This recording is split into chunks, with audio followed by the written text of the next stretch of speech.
I would definitely take NSYNC, Merry Christmas, Happy Holidays over Mariah Carey.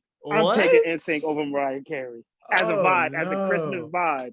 If you play both of those songs back to back in the car, I guarantee you NSYNC songs gives you a better vibe than Mariah Carey shit.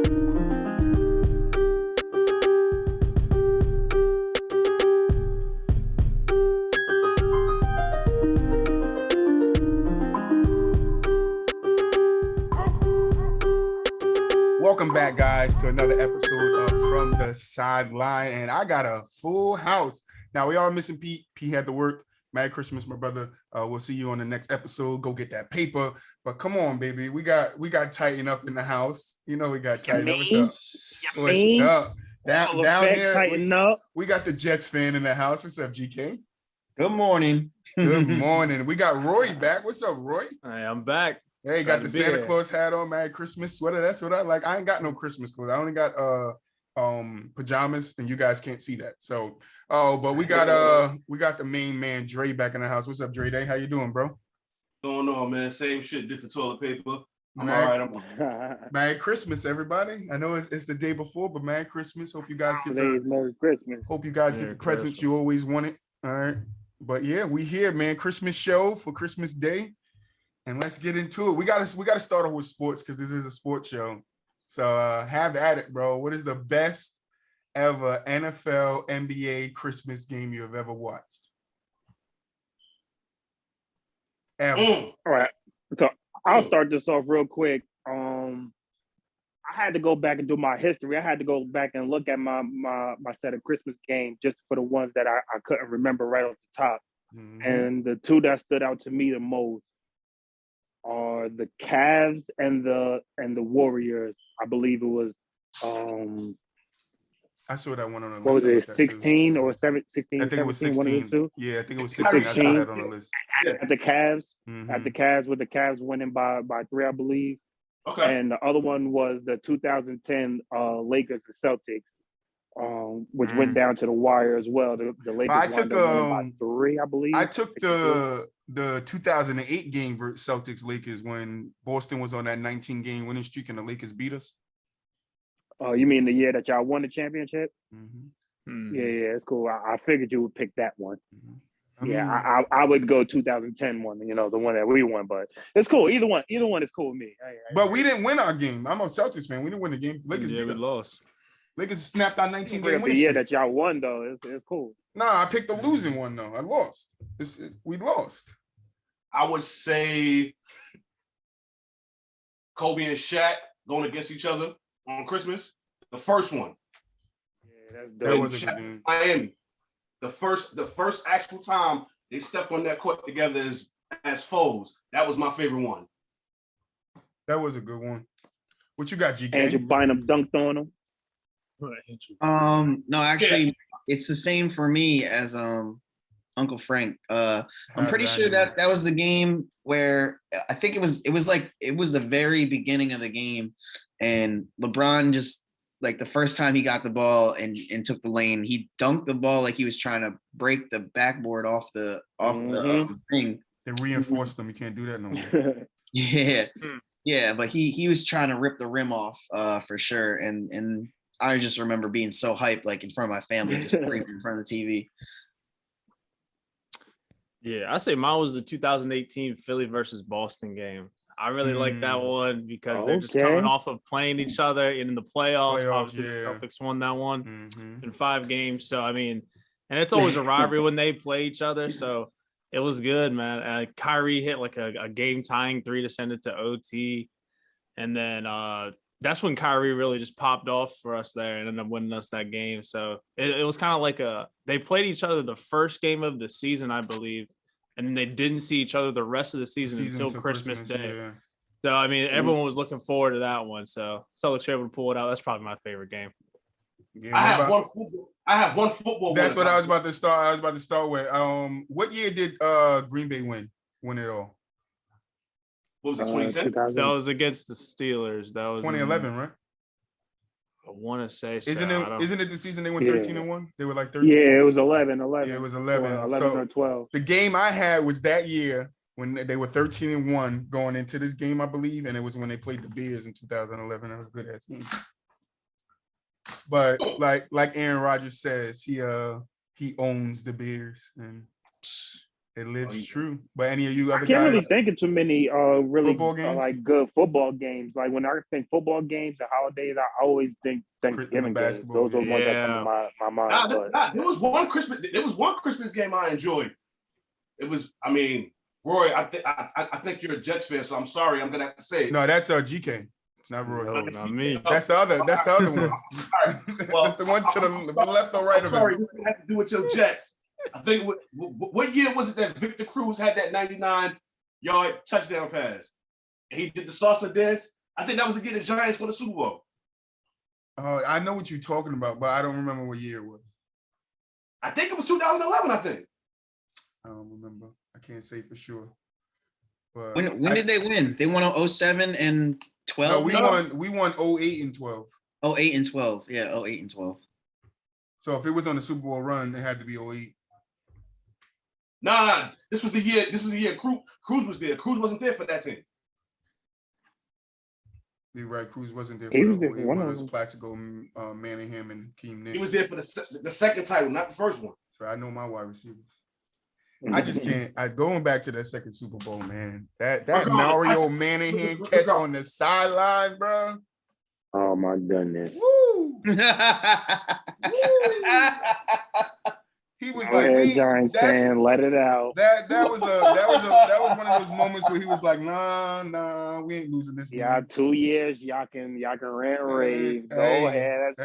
When the last one the Titans got one, it hasn't been recently. Don't worry, I'm gonna be here for our first one. No, it's cool. It hasn't been recently. But anybody got any other Christmas games, basketball, football? Football, Steelers and Ravens. I saw that one. 2016. Mm-hmm. What a classic, man. I mean, being a Steelers fan might be a little biased with that one, man. But man, I that was Frank back was when we had with the Titans tandem. Oh, the Titans was coming with a Titans game. They ain't worth nothing. 1962. No, I'm messing with 1962. Yeah. But like Pittsburgh versus the New York filthy.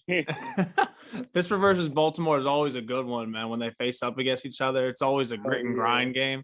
Mm-hmm. And that's back when we had AB and Bell, the Killer Bees, Ben Bell, and Brown, and with like 10 seconds left in the game or something like that, Antonio Brown scored a touchdown to help us clinch the division. So that was pretty cool. Yeah. No more games. That's all we got. Now, to be honest, yo, just to throw something out, these Christmas games that's coming up got a chance to be. Yeah, I was waiting. I was gonna wait till you guys say history, and then we're gonna. So since you bring it up, Frank, we're gonna go over it. So we got Celtic versus Bucks, and I know everybody's dealing with COVID protocol and fill-ins, and we just signed Joe Johnson, Alfred Rucamino, and some other guy. So is it gonna have the same feel with James Harden is supposed to play in the Lakers game, but is it gonna have the same feel with a lot of these guys being out with COVID or in COVID protocol? We got Celtics, Bucks, Hawk, Knicks. Got some really good games. Like if they're all healthy, Celtics, Bucks, Hawk, Knicks, Warriors, Suns, Knicks, Lakers, Mavs, Jazz. Some good games to be on. I think people are gonna be. It's not gonna be the same. I think people are gonna be focused more on the more so on the football end than I think they'll be focused more on the basketball end, just because the implications are higher more so on the football end than they are on the basketball end. Basketball, even though it's the Christmas games, a lot of these games are still early, so we got everybody's a lot of COVID hit. So I don't think it's gonna be. But COVID is the same thing for the NFL. We got 2 games in the NFL. We got Browns, Packers, Colts, Cardinals. But the implications, though, like the implications on winning and losing those games are more important on the football end, just because it's so much later in the season. For me, so those games are a little bit more important. I think people will watch those games a little bit more than they'll watch the basketball games. And just with everybody, especially with everybody being so COVID hit, I think that takes a little bit of the sizzle out of the NBA games. People will still watch just because they're big names, but I don't think that people are going to be itching to watch like they're going to be itching to watch the football game. Those are the games that I'm more interested in watching. Well, the NBA game, I mean, the NBA games, I think the highlight game everybody had marked on their calendar was Brooklyn and LA, but obviously COVID done messed that up because now we're not going to get to see LeBron go against, well, let me change that. We're not going to be able to see Kyrie and KD go up against LeBron and AD being hurt. And I mean, it's only James Harden for Brooklyn. That's it. And then on the Lakers, you only got Bron and Westbrook. So all of these stars that's supposed to be aligned for this game ain't going to be there. So it's going to be bittersweet, but this also gives an opportunity for some of these other dudes to step up now. So that's what I'm looking forward to, especially that game. Now, the other games, I mean, like you said, Joe Johnson is back. I know he gave the big three some praise because he was like that how if it wasn't for the big three, he wouldn't even be on this stage right now, which is absolutely right. So he cooked in the big three. For that. So salute to Ice Cube for that. This gives him a chance to go out there and whoop some ass on Christmas. Hey, for real. Yeah, I think the basketball games, honestly, I think they lose a little bit of that usual feeling just because of all this stuff going on. I mean, don't get me wrong, I like seeing ISO Joe just as much as the next guy, you know, but I kind of have to agree with what Uncle Frank said. You know, I mean, these football games, I feel like just carry more weight to them. So I feel like people are gonna be more interested in that. But I mean, like, I'll still watch the Christmas games, you know, but you just always have to, there's always that like elephant in the room of, oh, well, they didn't have half their team because of COVID going on and stuff like that. So I'll still watch them. I just don't think it'll be as interesting as previous years. Okay. No, for me, yeah, I get that the football games are more important in terms of outcome. But for me, it's always basketball on Christmas. Like even the rest of my family, my cousins, I'm going to my cousin's house and they're actually more football fans than basketball fans as well. But like me and my cousins, I don't know, we just always watch basketball on Christmas. So I know when I go over there that's what's going to be on the TV. So, and as far as the matchups, like being a Knicks fan, I'm looking forward to seeing Knicks Hawks just because that was the playoff matchup. So I want to see what it looks like again. I know we've seen it already a couple times, but I'm looking forward to that. And then I honestly do think all the matchups on the NBA slate are going to be good. I know that there's a few that some may consider, you know, mismatches. Like we got a couple 5-point favorites, a 12-point favorite, but I actually think all the matchups are going to be pretty good. I feel like the players will be hyped to play on Christmas, and you know they know a lot of people are going to be watching tomorrow, so I'm looking forward to it. Yeah, all right. So let's move on, man. I want to know, what is your favorite Christmas song or album to listen to? Like I just listened to one of mine yesterday. So I'll tell you mine, I got two. And it's old school because I have an old soul. You guys don't know. I already know you going. You don't I already know you. But it's only right, man. I'm a 90s baby. It's only right that I go, you know, back to the music I listened to growing up. And that was the Jackson 5 and the Temptations, bro. So both of those albums, any one of them, I'm gonna listen to the Temps today because I listened to Jackson 5 yesterday. So the Temps gonna get some love today. But those are my two albums, bro. Any song off the album, I don't care. You know, I Saw Mommy Kissing Santa Claus by Jackson 5. You know, like those some bangers. I see you smiling, Roy. What you got? So mine's a little more basic. Jingle Nuts by Billy Madison. Billy Madison. Oh, get out of here. Look. So I got two. So I'll give you like my first basic answer is I love Mariah Carey. I knew it. We'll skip past that. We'll skip past that. All right. We'll skip past that. Cut that out the video. No. So no. And then my other one, I like Christmas in Hollis, Run DMC. That's a classic. Okay, man. I listen to that every time. Oh, that's dope. Nice, that's dope. Okay. What you got, Dre? That's unexpected. What you got, Dre?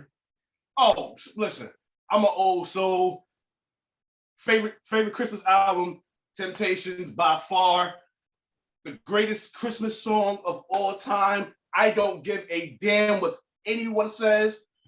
Roy, you can have your Mariah and all of this. Everybody can have their Frank Sinatra, R.I.P. Mr. Nat King Cole. The greatest Christmas song of all time is the Temptations' Silent Night. I am putting that against any Christmas song. Oh no.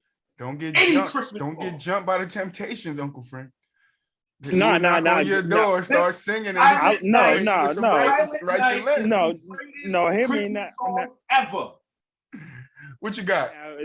Now, as far as the Temptations, absolutely. I would say album-wise, it's the Temptations, just for sentimental reasons. You know, that's just what I grew up on. That's what my mom's played every Christmas. Talk about it. That's what my grandmom's played every Christmas. So that's just basically what I grew up on. That's what I accustomed.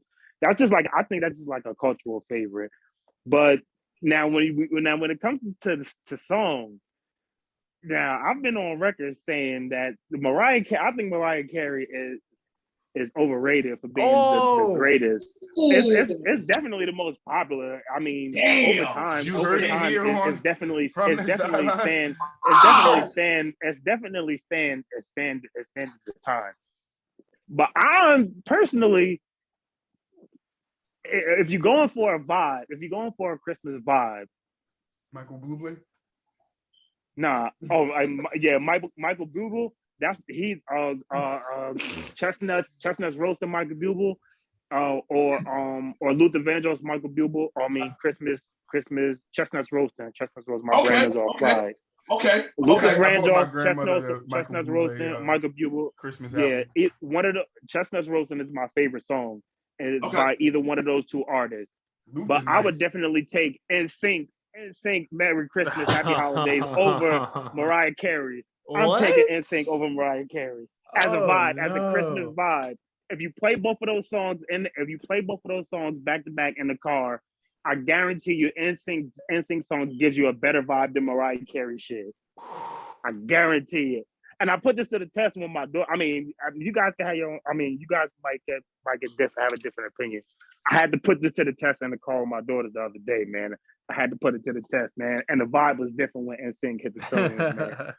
I'm GK, trying to tell you. What you got, GK? So for me, it's a little bit different. Like I like if I hear songs off of like any of the soundtracks of the Christmas movies. That just, I don't know, it brings me like nostalgia. So like for example, like Home Alone 2, that's my favorite Christmas movie. And I just like that one where it like starts off slow and then it just keeps building up. I believe it's called Carol of the Bells. I think I know what you're talking about. Yeah, I think I know what you're talking about. Like, Home Alone, it's a part in the movie where I definitely know it if I hear it. Side note, GK, did you know there are five movies of Home Alone? Yeah. No. Home Sweet Home Alone is the last one that came out. That don't count, yo. Home Alone. That don't count. Yo, that don't count. I don't count it if it don't have Wizards. Yeah, if it don't has a Macaulay Culkin. Yeah, if it doesn't have part 3, not for nothing. Part 3 knocks. Yo, part 3 knocks. Where's Bond? I definitely count the third one rocks. Even though Macaulay Culkin count the third one. The third one rocks. The third one rocks. You know what? I've actually been hearing that, so I might need to give it another try because I ain't seen it since I was a little kid.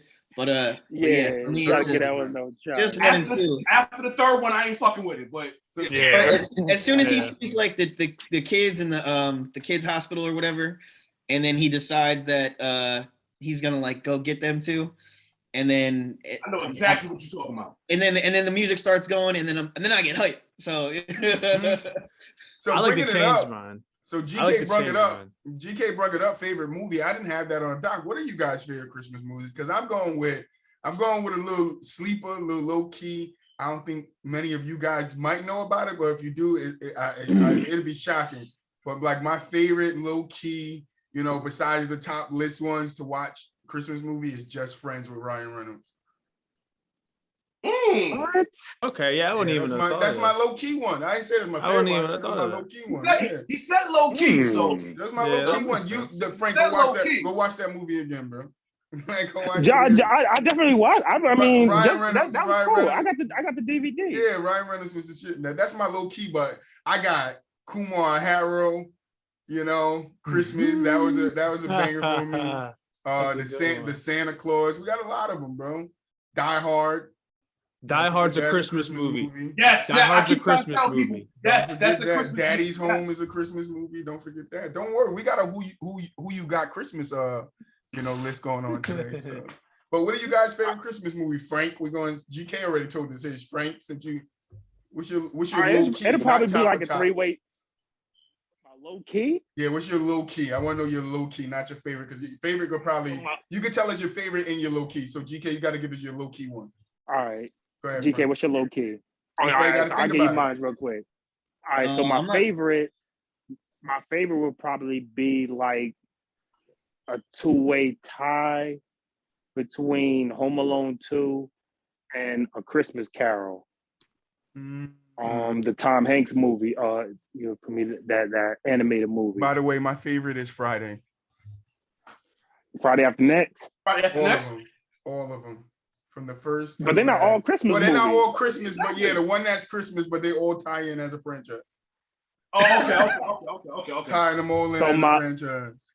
My low key one over the last couple of years has been This Christmas with Chris Brown and them. That's low key. Yeah, that was low key. To every Christmas movie. It's a dope Christmas movie. Damn, I didn't put that on the list. Okay, I like that one. I like that answer. I like that. All right, answer. Dre, low key and favorite. What's your favorite Christmas movie? Your low key Christmas movie? Well, my favorite is actually going to start tonight at 8:00. A Christmas Story. I've been watching. I actually don't like that. Yeah, that's crazy. Every year I'm watching that shit at least 3 times, because obviously they're gonna be showing it 24 hours. At least 3 times I watch it. You know what I'm saying? So you shoot your eye out, all that shit. That's number one for me. I'm with Uncle Frank. Home Alone 2. That's my second favorite Christmas movie.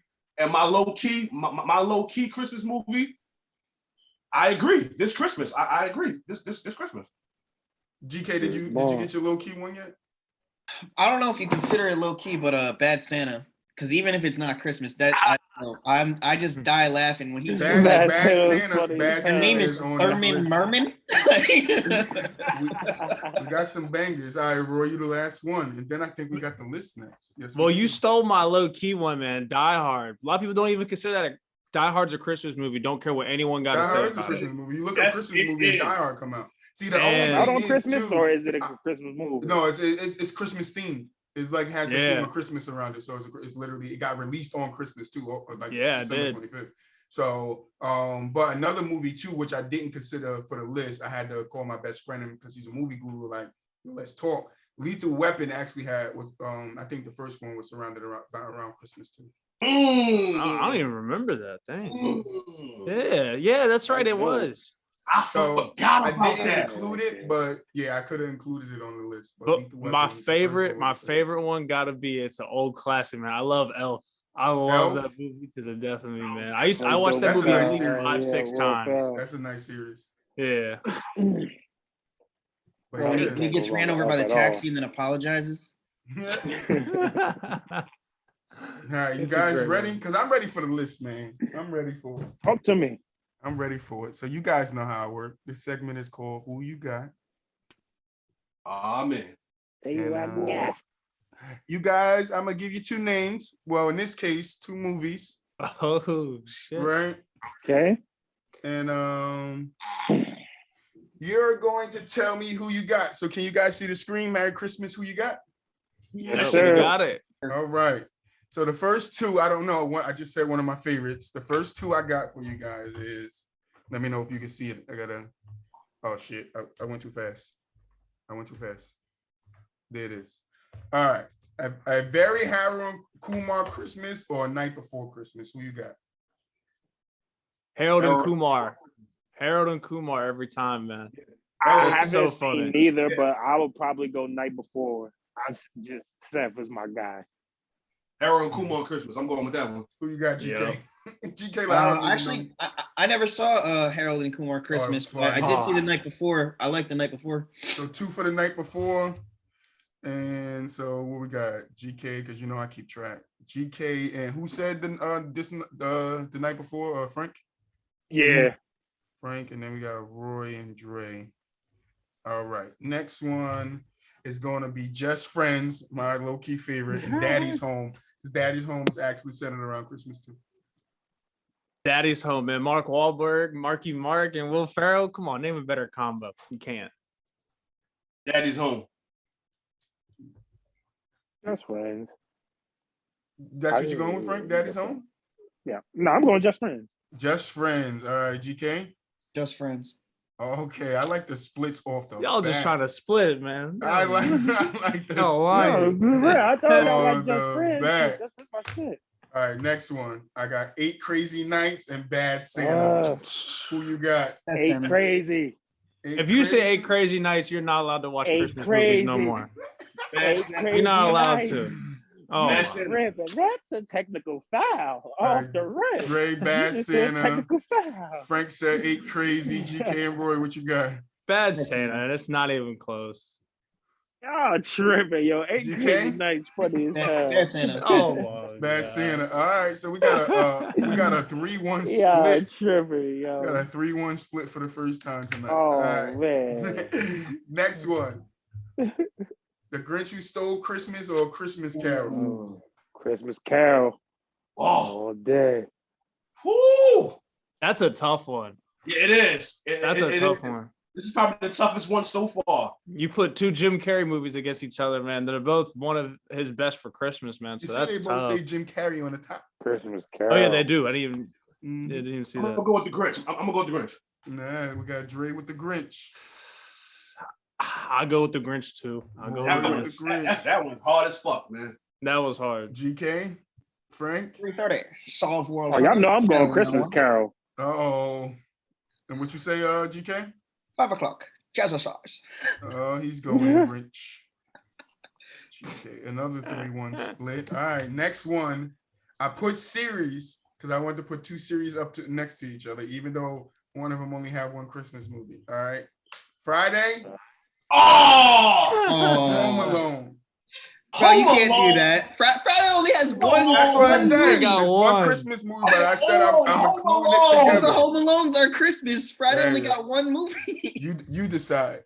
Home Alone. What are we talking about? Come on. You Home decide. Alone. Home Alone. Home Alone. By Everybody far. Home Alone? Alone. Yeah, absolutely. All right, we got our first non-split. We got to give you guys some easy ones. Even though I'm taking Friday, I'm taking that one Friday movie against Home Alone. Even though Home Alone is in my top 5. Christmas Never. movies. Friday is too funny. All right, next one: Elf or the Santa Claus. Oh man. Elf by a long shot. Elf and 4. He's sweeping. GK. I'm going Santa Claus. Oh GK my. gets the split. Wow. GK gets the split. Yeah, I like Elf, but honestly, Roy. Santa Claus. I think I may have seen Santa Claus with my family on Christmas in the theater. And Dray. All You right. quoted Elf with me Shit. earlier. How you gonna Right. switch up like that? Y'all ready? It's close. Y'all ready for the next one? Yeah. Oh, I got The Best Man's Holiday or Almost Christmas. Who you got? Yo, come on. Best Man. Yeah, I can't go. Best Man Holiday. Best Man Holiday. This one is hard as hell. But I never seen all of Almost Christmas, so I have to go with the Best Man. Best Man. I got 2 for I mean, the Best Man Holiday. I mean, obviously, we know the main part that everybody talk about in that movie. Curtis Vaughn, shit hit hard. That shit is hard, man. That shit hard. I'm going with the Best Man Holiday. Best Man Holiday. Same. Oh, we got another unanimous. All right, next one. I got Rudolph the Red-Nosed Reindeer or Charlie Brown's Christmas. Who you got? CB. Gotta be my man Charlie. Charlie B. Yeah, Gotta be my man All Charlie. day, man. Over Charlie Rudolph, B. the guy who started it? I don't know, man. I don't like how that one's animated. It looked like everyone was high off acid. I'm just talking about Ruiz.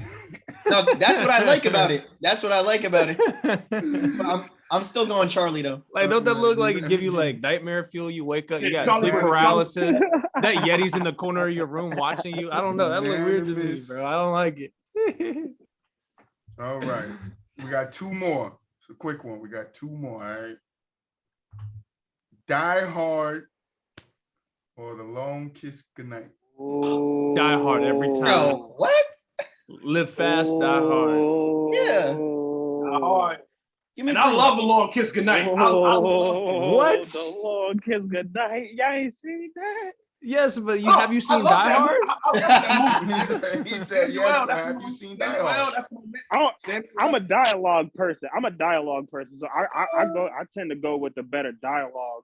Die Hard definitely had more action, but the dialogue wise and shit that led up to the kills and the long kiss goodnight, I think that shit was a little bit better. But I definitely take Die Hard. I'm gonna go Die Hard. I'm going with Die Hard. This is a hard one, but it's not just Die Hard by a mile. I want to say that. Jingle All the Way or Jack Frost? Who you got? Get to the chopper. Get to the chopper. I'm gonna have to go with Jack Frost. Though. I like Jack Frost. The horror movie Jack Frost? Nah, that's the Christmas movie Jack Frost. You saw the look at it. It looked like a horror movie. No, there is a horror movie. There is one. Yeah, there is one. Yeah. I fuck with that one, but I'm going to Jingle. Jingle. Okay, we got to split. Jingle. I'm gonna go with Jingle All the Way. It's up to you. It's on you, GK. Yeah, I fuck with Michael Keaton, but honestly, for me, it's Arnold. Jingle All the Way. Damn, you guys don't know how many 3-1 splits we had today. That's it. I only did 10. I wanted to make it quick. So that's it. You guys got through another Who You Got? You had fun? Yes, sir. Yeah. That was dope. It's always fun. Last week, y'all also missed. I mean, you only got one Friday that's a Christmas movie. So hey, I tried to look for another Christmas series, and that's the Friday was the only one that popped up when I looked up Christmas series. So that's what we got. So before we go to food, though, I want you guys' opinion real quick. You guys want to actually just go over the superstar list right now? Yeah, hell yeah. Give me that list. Man, wait, I'm here. All right.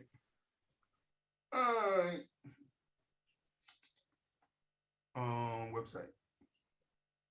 Let me get it real quick. So we're gonna do something. So since I'm not talking, all right, I am not talking. This is on you guys, all right, because I was here last week. All right, so I'm gonna show you my list. All right, I'm gonna explain this again. I'm gonna show you the list, and we're gonna go tier from tier, starting with superstar all the way down to nothing above. All right, that's the tiers: superstar, star, all-star, borderline star, and nothing above. All right, that's the 5 tiers you get to place players in. So I already have the video of me, Pete, and Melvin, who stepped in for you guys, doing this list. So now I'm going to show you guys the list, and you guys are going to tell me list from list who should be there, who shouldn't, and what. Come on, you damn cursor. Show you right. What list they should be in, what tier they should be in. All right, let me know. Look like we fighting on Christmas Eve. Let's get into it. Let me know when you guys see. Show you right. Can you guys see it? So take it in for a second. Look at the players. This is the list me, Melvin, and Pete came up with. And Pete would have had his way. If Pete would have had it his way. Yeah, wait, I can do this shit? No, this ain't right. That first, what is this? This is the list Melvin and Pete came up with. I tried to help, but they wanted Kyrie, Russell Westbrook, Joel, Joker, all in superstar. Booker. In the star category. They in the star category. So, what the hell? What? So you have to differ, and I'm not saying nothing. I'm just putting the players when you say that, when you guys discuss it and you tell me where they go. I'm not saying a damn word. This is y'all list. Y'all discuss it. It's on y'all 4 to tell me where you want these players to go. All right. If you want me to reset it, I can reset it and you guys can do it over because I have the video already. Let me look at this for one more moment because I got some things in here that just are not adding up. Those first 2 lists was just, there we go. threw me off. The first 2 lines. I didn't know I could do this. I should have did this last one. Oh shit. I should have did the last one. So remember the star line, the star bracket is 2 lines of people. That's not 3. It's one line for superstar, then the next 2 lines is star, and the next line is all-star. Just so you're not getting confused. It's a lot of people in stars, according to Melvin and Pete. I think it is incredibly disrespectful to have Chris Middleton and Jokic in the same bracket. Yo, that's just. I think that's so. Chris Middleton does not belong there. Yo, no, he does not even come close to belonging in star. Yeah. I tried to tell him. But that's not even a conversation. Let's be honest. You got Chris Middleton there. I'm not gonna put the blame on. I did contribute in the beginning, but once I saw they were going down a dark hole, I gave up. If you guys go watch the episode, you would literally see me in the middle of it go, I'm just here to break the tie. All right. Whatever you guys say, if the tie, I'll break it. I blame Kendrick respectfully. Chris Paul got to come off that superstar list. Paul is not a superstar. Oh, thank you. I blame Kendrick Perkins. Hey, Frank, we agree on something. Yeah, Chris Paul cannot be on the superstar list. And I'm not. Damn. Hold on, let's stop right there. Can Luka? He's gonna bring up a State Farm commercial. He gonna bring up the following. He went and looked up all the followings. Go ahead, GK. What you got? Yeah. Why? Tell me why. Why isn't he a superstar? Yeah. This on y'all. I'm not talking. Go ahead. Look at his. Chris Paul's not a superstar? Hell no, he ain't no superstar. I don't think so. Wait, tell me why. I think you look at the level of play. I don't mind either which way. I'll just say that. Guys. Hey, and no, what was he? He's not number one option, and he's barely the number two option. You gotta look at who he's in line with there. So you gotta remember that you're putting these guys as quote unquote equals. So like, does he really match everyone else there? I don't know. That's how I look at it. So I don't match him with any of those people. Hell no. Jokic absolutely needs to be on that first list. And he's a superstar. That's what I would switch them. If you're gonna switch someone, I guess I would switch Jokic with him. With Kyrie, I would put Kyrie as a superstar before I put Chris Paul as a superstar, even though I got this love-hate relationship with Kyrie. All right, so I'm gonna ask you the same question. Kyrie getting penalized. Kyrie getting penalized. Kyrie didn't get penalized. The thing when it came to Kyrie is, are you literally going to say all three, and I'm fine either which way, all three of the next stars are superstars in the league right now? Yes, that's what makes them the best. That's what makes them the most dominant team in the league. Yes, they have three superstars. All right, ask them. You can have, so was LeBron, Chris Bosh, and Dwayne three superstars? Or was it two superstars and a star? That's the way I look at it. That's the way I look at it. Yeah, I guess you could say that's two superstars and a star. That's fair enough. That's exactly how I look at it. That's fair enough. But you guys go ahead and discuss. So you guys want to swap Chris Paul and Jokic, but GK wants to know why. You guys got to come up to it. Kyrie is the number one option everywhere except for the Brooklyn Nets.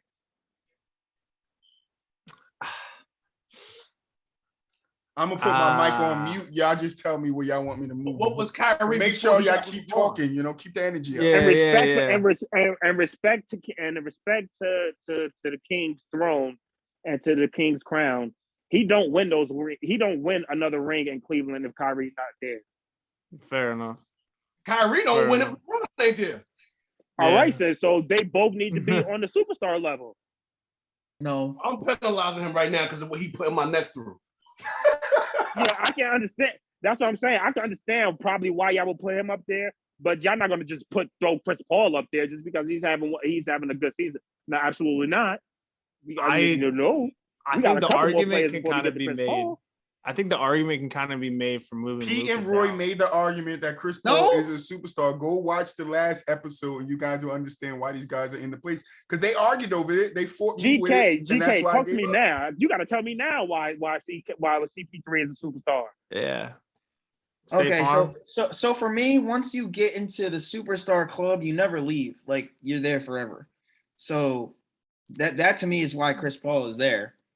Is his playing capability at this point in his career equal to that of everybody else there? Maybe not. I don't know what happened, but did the list disappeared? The list disappeared. Can you fix that? Yeah, there we go. Yeah. So like being a superstar is how recognizable you are, right? So that's part of it. Maybe in terms of like because box office. Exactly. That's what I mean. That's what I mean. Like if you think about it like a game was like a concert and you're like, all right, who's headlining? Who's on the slate? Like who we going to see? People are gonna know Chris Paul. People are like, all right, yeah, like, So for me, that's what it is. It's like, if you're trying to sell a game and you're like, all right, who's playing? Who we got?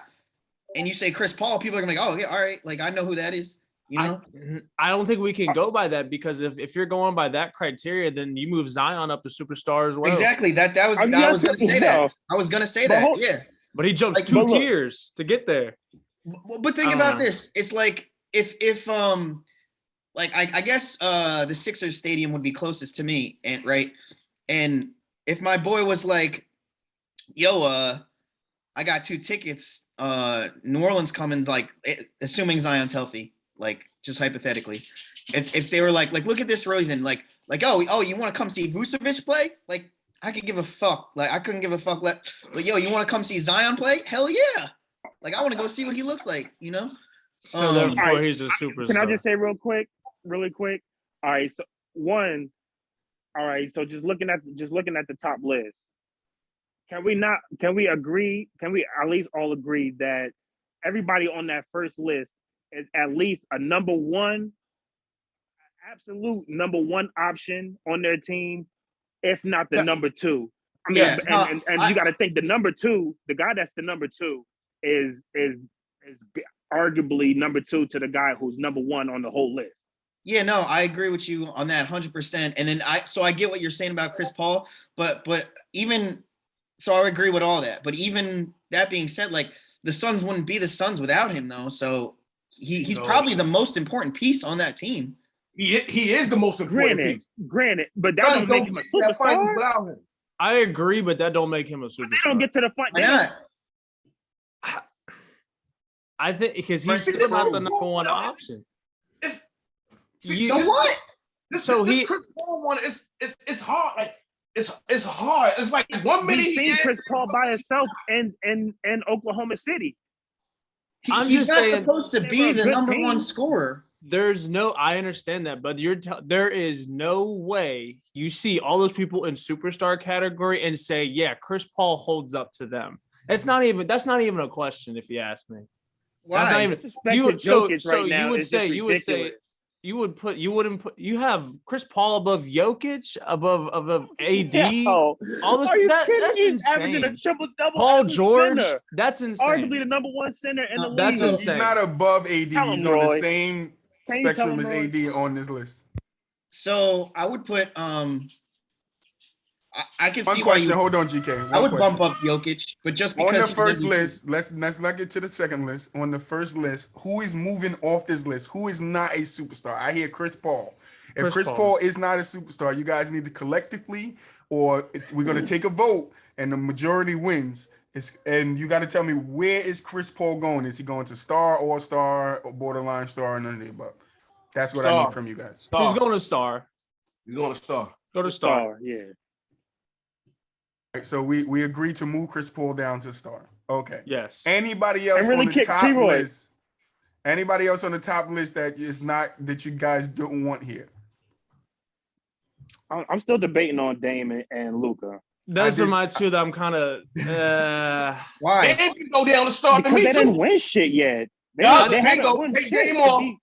Take Dame off. I could agree with taking Dame off or Luka. Bye-bye, Dame. I would take Luka off.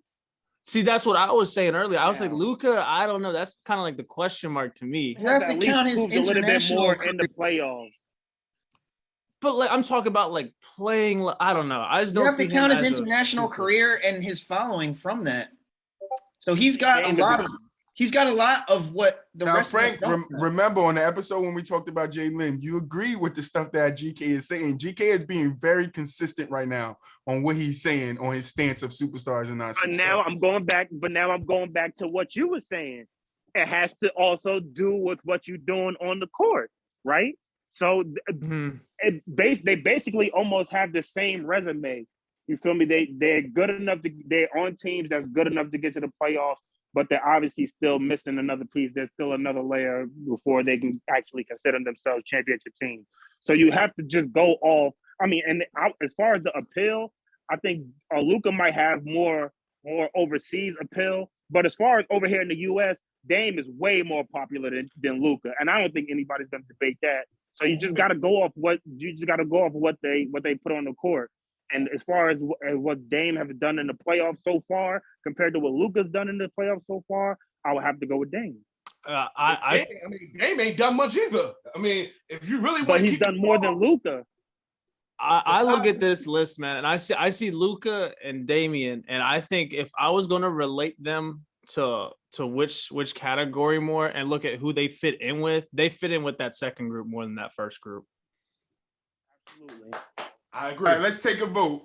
Who wants to move Dame down to star? I'm moving him down. I'm moving him down. Who wants to keep Dame at superstar?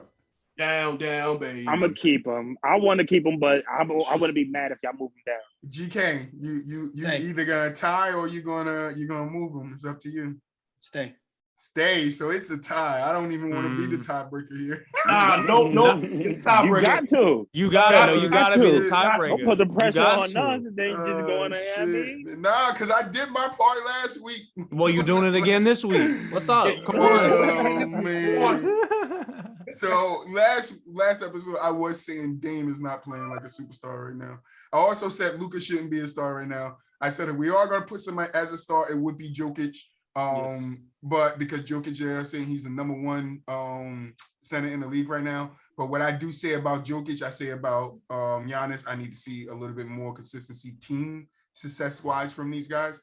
And then I need to just see a couple of more years. But yeah, that's what I would do. But no, I didn't think Dame or CP3 should have been superstar, but I can see the argument for CP because you could put CP in any organization, any situation, and he just seems to bring them to the playoffs.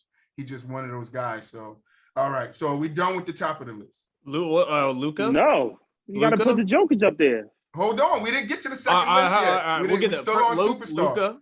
Is everybody in superstar good? Luka got to come off. I think Luka drops. GK shaking his head. I'm muting my mic again. It's on y'all. Let me know when y'all ready to vote. Up there with no rings. There can't be that many people up there with no rings, bro. Luka comes down. Luka goes down. 3-1. That's Roy, Dray, and Frank. Luka comes down. Yep, absolutely. GK, you outvoted. You outvoted GK. I'm sorry. Now GK's so upset right now. We got LeBron, Steph, KD, Giannis, Kawhi, and James Harden. So we're leaving those 6 players. No argument here. That's fine with me. All right, we're leaving those 6 players. All right, now let's go down to star. Now, this is a 2-line list. Who in star does not belong there? It doesn't matter if you want to move them up or down. All right. Russ. Get Russ out of there. All right, we're starting with Russ. Discuss, and then I'll come back. I don't think Russ. GK, make sure you get in here with them because I don't know how you feel on Russ. I'm not a big Russ guy at all, but I don't think he belongs to be with those guys in that category. Damn. I don't think so. His numbers make him an all-star, but that's about it. So that's what I'm saying. Are you moving Russ up or down? Moving him down. Down. Okay, you got to say something, GK. GK looks so upset right now. Letting them outvote you, GK. I feel it right here. It's right here in your chest. We have to change the parameters of the conversation. The conversation and parameters is on you guys. I'm just here to move the people up and down. I'm saying if we're just talking like their potential value to winning a basketball game, isolated like that, then I could maybe start agreeing with you guys. But otherwise, no. Like, there's no way we should have moved Luka down. He literally has over 1 million more followers than Kawhi Leonard. I don't. You can't use Kawhi Leonard as the standard for popularity. We did say last week that Kawhi Leonard is a quiet, non-type of guy that likes to be in marketing a lot. Type of superstar. He's that. Right. Yeah, so he's not really. So for me, he has the playing capability caliber of the rest of those guys, but he doesn't have the appeal. So because of the lack of hold appeal, on, GK. Maybe superstar hold on, GK. Maybe it's not he doesn't have the appeal. Maybe Kawhi Leonard's market is being in rap videos instead of commercials. Maybe it's doing other things than what gets these other guys people to watch him, because most of these guys are on sneaker commercials, products that people like already commercials. Maybe Kawhi just himself being that quiet guy doesn't want to take that line of marketing. So you can't hold that against him. You can't say he's not marketable because he doesn't want to be marketed the same way as everybody else. A lot of people when they go into marketing, they like to be marketed in a different way. If you look how Steph is marketed and LeBron is marketed, it's two different ways. Maybe that's just not Kawhi's forte of marketing. Yeah, no, I can agree with that, but that doesn't change the fact that he's like a lesser known public figure. He has 9%. He has 9% basketball and 1% fame. GK, that was your words last episode. Yeah, so I mean, honestly, if he comes out and stars in a movie that's a blockbuster hit, then all right, I'm cool with that.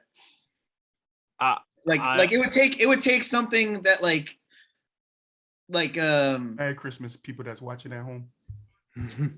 Yeah, Merry Christmas. No, Christmas. It would just for me it would just take like him being a little more a bigger of a public figure.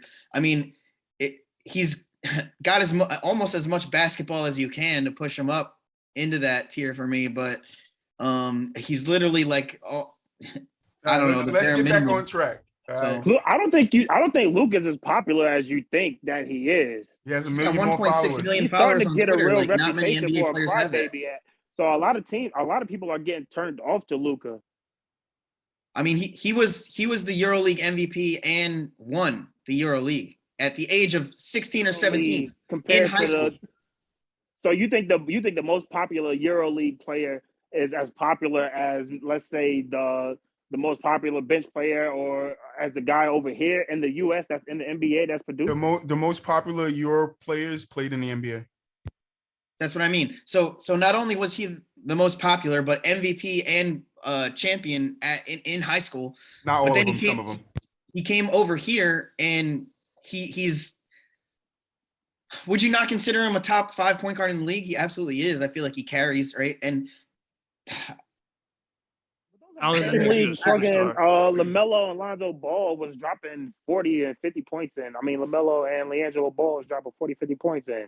Those are the same type of competition. I don't hold what he did over there to that high of a standard, because the competition isn't that high over there as in regards to the competition level over here. No, the competition it just so happened that the officiate. It just so happened that the but when you say like the NBA, I wouldn't put that on the same par. The EuroLeague. Let's get it correct. Hold on, the EuroLeague is the second best basketball organization in the world. That's what I was just about to say. Like so if let's not mix it up. Like, you go ask anybody that watch EuroLeague basketball, and they probably would tell you. They would probably tell you. Guys have to go through AAUs. We have to go through all. No, that's true. But those guys got their own system. Guys are accustomed to playing the top of the top. Yeah, but they're doing the same over there, though. They're doing the same over there, though. That's all I'm saying. AAU. They're doing, and it might not be called AAU. It might just be called EEU. We don't know. That's what I'm saying. But they have their own programs and stuff that they build people up, because the EuroLeague it's second to none. Like, nobody touches EuroLeague under NBA. Nobody. That's what I'm saying. Just give the EuroLeague that respect, because those guys look at it, the EuroLeague, as, yo, we're up there. We just ain't the NBA, but we're up there. So that's all I'm trying to say. But let's get back on topic. So Westbrook got moved down to All-Star because it was a 3-1 vote. But GK, I need you to start being more vocal early, because maybe you could change some of these guys' minds, what you're saying. Now, staying on the second line, anybody else that needs to move up or down? Chris Middleton got to go down. Got to come down. Chris Middleton has to come down. I don't think that's even up for discussion. Because all he kept talking about was, oh, he's the Batman of this Bucks team. It ain't Giannis. It's Chris Middleton. Stop it. So I blame Kendrick Perkins for this nonsense. Chris Middleton has to go down. GK? Nothing? I'm thinking about it. I think that's fair enough. I think regardless of how you look at it, I think that's a fair enough that, Chris Middleton is not. He looks more with that third group than that second group. I think you could look at his consistency and like, Mm-hmm. Yeah. He can be kind of shaky. So, I mean. That's where, like, the third options belong, man, to be honest. Anybody else? GK, we're going to move along. Anybody else? We got, all right, let me tell you the list in case you're having a hard time. We got Anthony Davis, Bradley Beal, Booker, DeRozan, Kyrie, Embiid, Joker, Butler, Cat, Mitchell, Tatum, Murray, Trey, Zach, Paul George, John Morant, LaMelo, and then the three you guys just moved down there, Chris Paul, Lillard, and Luka. I think an argument can be made to move down Zach LaVine. Yeah, I think so. I mean, so you're telling me the Chicago Bulls team got 2 stars on it? I don't know. I would take DeRozan over LaVine. Is DeRozan the star? How about that one? The way he's been playing, I said yes, and that's why DeRozan ended up a star. I would say it came down to me. I mean, I'm not saying I have no problems with LaVine staying in star. I'm just saying if I could pick one more person out of that group, it would probably be LaVine. But I think it's fair enough, though. I think it's fair enough. I'm 50-50 with that, to be honest. All right, so wait, you guys mentioned the same thing can be said for wait, you guys mentioned Joker. So are you guys moving Joker up to a superstar? Yeah, absolutely. Got to go up, man. He's the best center in the league. GK, he got an MVP, averaging triple doubles. Come on, he got an MVP, so that got to count. What's really the discussion? I would say yeah. Are we really debating that? I would say yeah. I said no. So I'll move him up. GK, what you doing? You want to move him up? I'm leaning towards yes. Just give me. Yeah, I'm leaning towards yes. That means something. Joker is up there. Now we have 7. The 7 players that will stay, or will somebody else get moved up to superstar? Continue watching to find out. Hot take. Fred VanVleet's going to superstar. He said hot take. He said hot take. Respectfully, AD got to go up. Oh, you're tripping. No, he's been. Yo, listen. Look, I moved him. Listen. I moved him for you. I moved him for you. I moved him for you. Listen. Wait. I'm not saying somebody got to go up. Somebody got to go down. He has to go up. No way. AD. I understand AD. Anthony Davis is a superstar. I understand why you would even put him as an all-star the way he's been playing this year. That's what Frank is saying. But hold on, Frank. Hold on. GK. So Jokic, you're definitely yes on moving him up? Yeah, I'm fine with that. Oh, okay. So all right, go ahead, Frank. All right. So I understand how AD has been playing this year. He absolutely deserves to be in the all-star category. So, sometimes the way he's been playing, the borderline star category. But prior to this season, if AD is not on a team with LeBron James, he's arguably a number 1 option on any team that doesn't have Steph Curry or Kevin Durant on it. Or maybe he's right up there with Giannis. And until Giannis won his ring, nobody even thought to really compare him and AD. AD is a number 1 option wherever he goes. He's the number 1 power forward in the league. That I don't think that's debatable.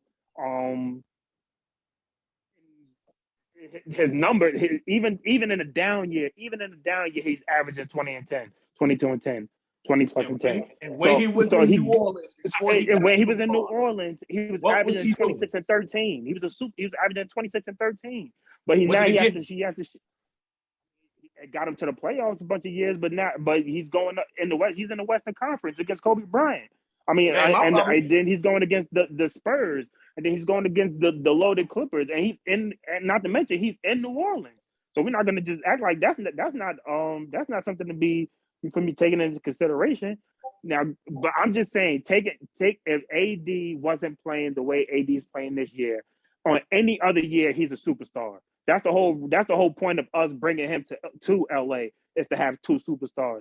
So I don't want to in a down year just dismiss him as a superstar, because I could have said the same thing for James Harden, but James Harden started to improve his play over the last couple of games.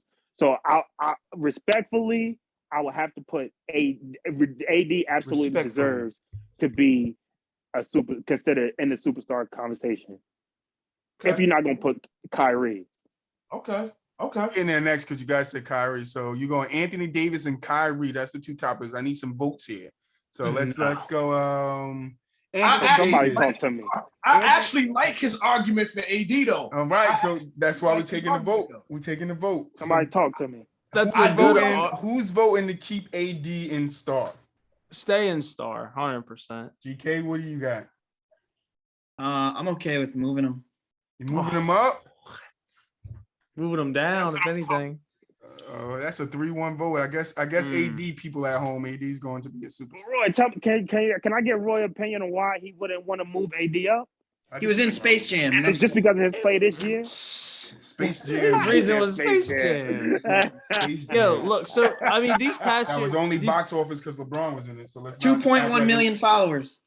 These past years, man, AD has fell off pretty hard. I mean, considering how he was, but okay, you could say, okay, it's because he's with LeBron now and he's on a team that has a superstar on it and LeBron. But I don't think you can look at that list and tell me that AD's up there. I don't think so anymore. I think it's a close conversation to be had, but he falls more in line with that second group of guys. Very close. I think it is close. I'm not saying this is a dumb move or anything like that. I think we're just throwing. I hate to bring this back up, but I think we're throwing superstar around too much. I don't think there's that many superstars in the league.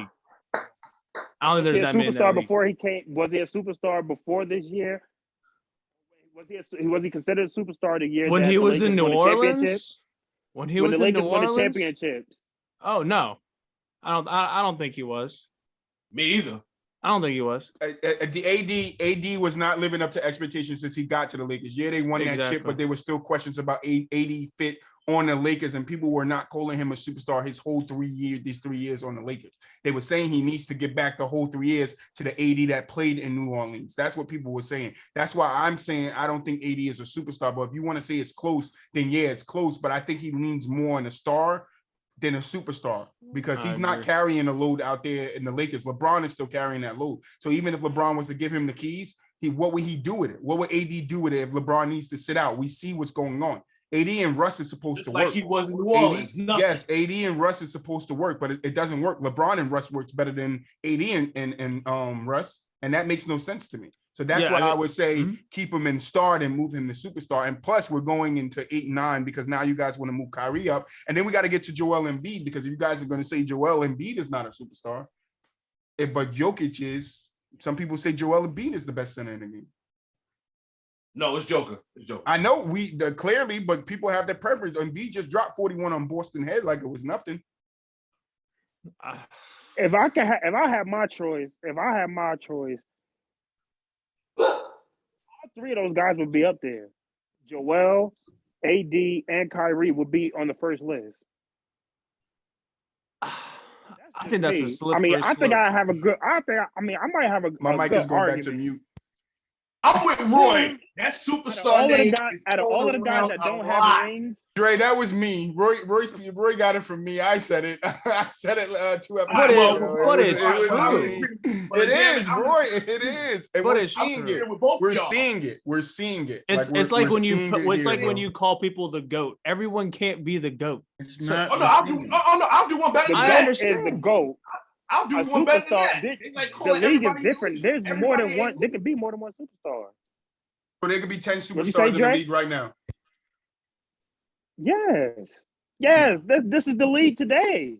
This is the league that you need to win. This is why it's been 3 superstars on these teams the last couple of years, going back to Golden State, going back How to Miami. Many teams have 3 superstars? How many teams have 3 superstars? Name me every team that have 3 superstars on them right now, without naming me the Lakers, the Nets, and not the right Golden now. State. I mean, there's only a handful that got 3. I mean, there's only one team that got 3 superstars. There's only one that has 3 superstars. But that's the standard. There's 3 superstars, and you need at least 2 other ones to compete with No, those you need three, a two superstar, superstars, and you then can a have real two stars, or real you can good have a cast. star and a good role cast, bro. It's some teams like LeBron, and if you want to call AD a superstar, if you want to call Kyrie, James, and KD superstars, then yeah, you can say that team has three superstars. But I don't look at all three of them as superstars. Somebody sacrificed. James Harden became the third option on that team. He doesn't always play up to the superstar level that he has, even though he has that status. And like I said 2 episodes ago, when he has it, he can keep it. So I get it. Superstar attention when he's on the court, though. Okay, but that's what I'm saying. I can understand if you hold on. I can understand if you're saying that the Nets have three superstars, but what other team has three superstars? Because the Warriors don't have three superstars, the Lakers don't have three superstars, the Bucks don't have three superstars, the Suns don't have three superstars, and these are the teams that's going to be in the finals this year. These are the teams that have the best chance of being in the finals this year. No, they don't. They have aspirations to get a nice star player, role player to go with them. That's why people want CJ McCollum. That's why people want Bradley Beal. Those are star players. They're not superstars. The people that want those players. It's not players like the just Knicks because LeBron wants Bradley Beal or LeBron wants Buddy Hield doesn't automatically turn them into a superstar. Is what I'm saying. Like, it's getting thrown around. If you're going to say there's 10 superstars in the league, I think that's blasphemous. 10, that's blasphemous. There's not 10 people in the league that plays on the same level as each other above the rest of everybody else. There is not. There is not. You can't give me 10 names, but you can put them up here because I'm not supposed to be talking right now. But I'm getting back in my bag a little bit. Right. So look, I don't know if you guys just gave them to you. Hold on. You see that red light? I got you. Yeah. I'm not trying to say that there's whatever you want to say, like, I'm not saying that all those people may or may not be playing at a superstar level currently, but I just feel like, to me, that's irrelevant as to whether or not they're a superstar or not. Yeah, go ahead. Sorry. Like Russ has like over 6 million followers, bro. So like, I know he's not playing at a superstar level, but that doesn't make him not a superstar. Unless you want that to be the conversation, then we have to totally be talking different talk right now. But yeah, like if you were to say, if like you were trying to convince your girl who doesn't follow basketball to go to a game, and you're trying to sell the game, you're saying like, oh, this guy's playing. Like, there's a pretty good chance she's gonna have heard the name Russell Westbrook before, and probably not heard like, who else is he in there with, like CJ McCollum, right? Mm-hmm. Or who else is that? Like Shea or Sabonis, right? You can't look at who they're in the tier with. It's just the individual person. Like, I understand you guys want to stack these guys up, but when you're stacking people up against each other, it's star and superstar. Other players fall short of that. They are all stars or borderline stars. You can't then be like, okay, this guy has this and this guy has that. Oh, the following shows that he's a superstar, because CJ McCollum has a following. He's not a superstar. Russ wasn't considered a superstar when he won the MVP. But I don't think CJ ever played at a superstar level. Okay, so let's use Bradley Beal. He also never had. So Bradley Beal never played at superstar level. He's not even considered a superstar. Bradley Beal dropped 30 points last season, if I'm not mistaken. He averaged 30 on the season, or close to 30 for the last couple of years. Like, is he not a superstar? By your standard, is he not a superstar level? No, that it makes no sense. Come on, just let's move the list around. GK, who we moving? Because we got to move on. We got 3 more tiers we got to get to. So is anybody else in star moving? Anthony Davis and Kyrie and Joel Embiid got put on superstar. Why? Anybody else? Why do we move Joel and Kyrie? All right, that's fine. All right, whatever. Are they not all max players? That whole first row is full of all max players, right or wrong? Is John Wall's a max player? He's a superstar. Drew Holiday is a max player, superstar. I could go through max contracts all day.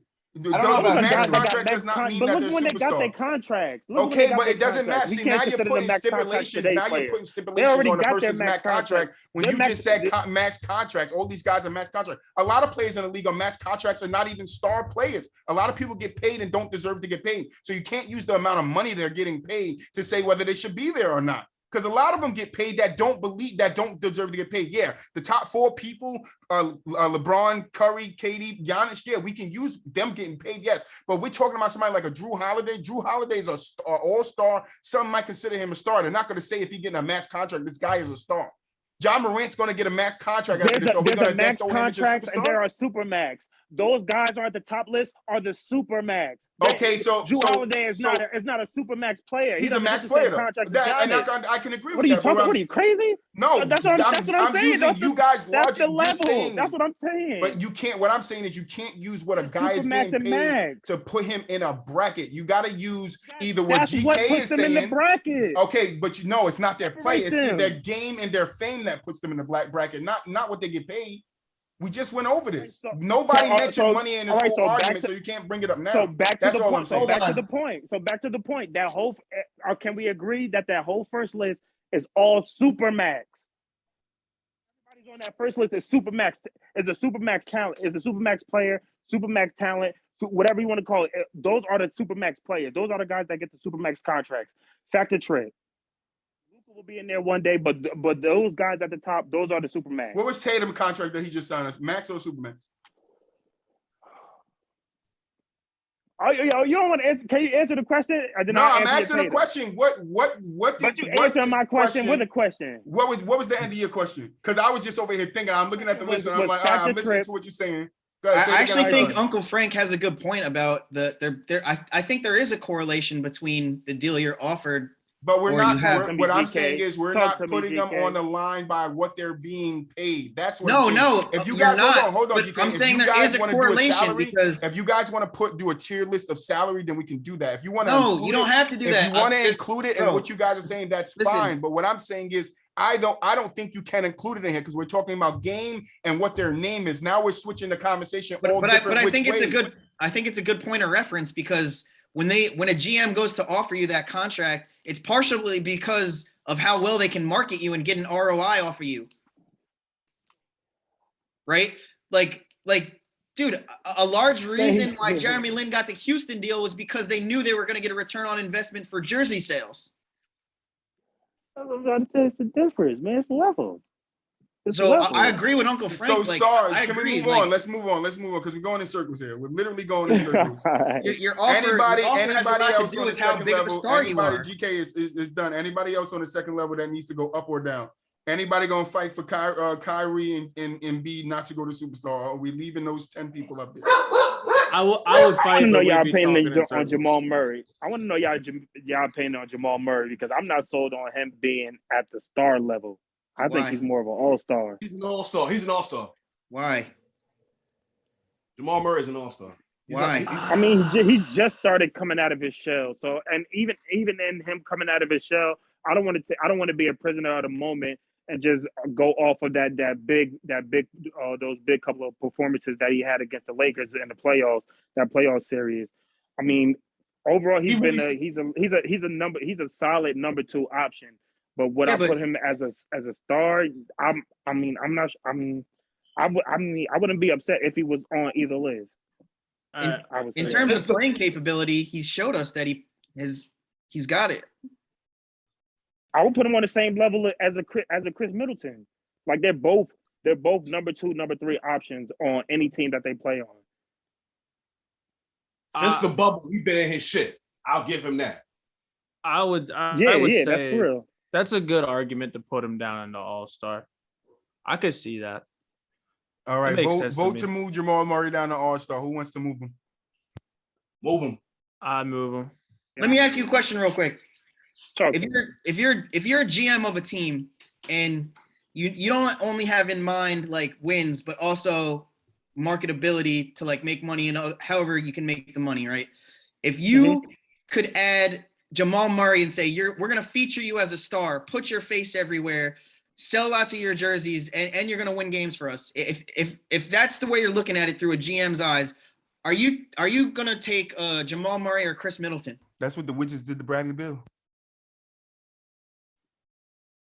Exactly. Like for me, it's hands down Jamal Murray. Chris Middleton, ugly as fuck, bro. And there's barely even on any both sides of the ball. On both sides of the ball, I would definitely. I'm not just gonna say it's clear cut Jamal Murray because what Chris Middleton may not be able to give me on the offensive end, he can make up for on the defensive end. That's what makes him really the all-star because he's a legit two-way player. He might not be the elite two-way player like you would consider Kawhi, but he's in that Jimmy Butler-ish category of a legit two-way player. That's what makes him an all-star. I don't consider Jamal Murray an exceptional two-way player. I think he's an exceptional offensive player. He has defensive. I mean, he's not no defensive liability, but that's the thing that stands out when it comes to picking between him and Chris Middleton. Like, I respect that argument. Is he that much more of an offensive threat than I would say a Bradley Beal? No, I wouldn't put him on par with him and Devin Booker. I would put him more on the level of like a Chris Middleton, to be honest. Get well soon to Jamal Murray anyway. First things first. Get well soon. For real, word of mouth. Yeah. Agreed. All right. Anybody else in the second level you guys want to move? Bradley Beal, Booker, Rosen, Butler, Cat, Donovan, Tatum, Trey, Zach, George, Ja Morant, Melo, and then the last three again, and y'all already moved down. I think an argument could be made for Levine, but other than that, I think that's all right. I mean, I'm not mad with him being there. Yeah, I've been thinking about that the whole time. That's all I keep looking at. Like, yeah, that's just saying like what the I just sore said thumb. from Jamal Murray. He's like the sore thumb of that I mean, entire. are we ready to put him? man. Are we ready to put him as a legit? Let me star ask you a on the question same real level quick as before you DeMar move him. DeRozan? I'm not sure. Listen, before you move him, I want to ask you: are the Bulls one of the most biggest market teams in the NBA? Yes or no? Yes. Yeah. Okay. Is their feature player Zach LaVine? Yes. Okay. That's all I gotta say. I guess you could say that. I guess you could. All right, say no that. objections, no movement. Dre, anything? Nobody? Like that, Frank? I don't even know if I agree with you. Let's on that, move but- on to the all-star Yeah, list. that was Besides the cool. people you You guys got just me put right down there. there, Chris Middleton, Westbrook, and Jamal Murray, who on the all-star list do you guys need to go up or down?